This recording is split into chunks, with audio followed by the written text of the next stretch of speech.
Councilor Flores. Thank you, Mr. Mayor.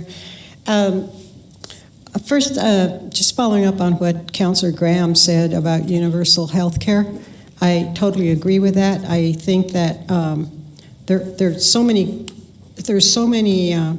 countries in the world that are, and I'm not going to name them, that are less fortunate than we are insofar as our whatever our standing is. But, well, that's a different story there, notwithstanding. I don't understand why we don't have universal health care. It would be, you would think that it would be a moral duty to provide it, especially since we tout ourselves as being one of the most advanced nations in the world. And when I hear that, I think, well, pity the rest of the world, because when it comes to health care, it's terrible, it's dismal.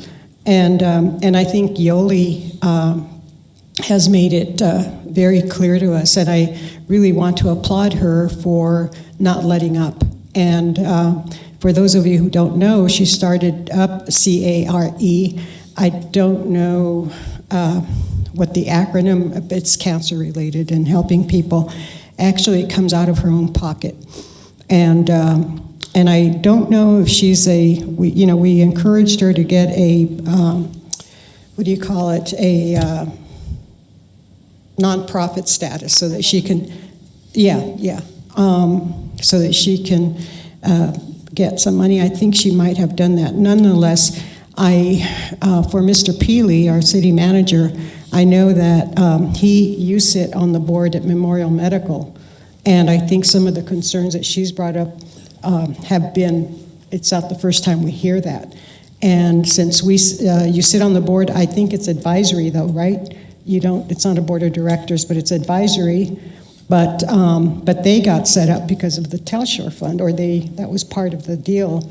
And I don't know if Yoli Diaz, if she had a proposal, or if she mentioned a JPA with a county, because the county also has an advisory seat on that board. But I think that's something we can look into, Mr. Peely, because it's just pitiful to hear. And it was interesting that I believe it was all women who came up to talk about their plights. And it's interesting that they shared that, they work, they have kids, they have this, they have that. And also getting, well, I want to use a certain word, but it's not appropriate, but inadequate medical care, because I think there were one or two women who came up and said that they actually had a different kind of cancer or something, or a consequence, I don't know.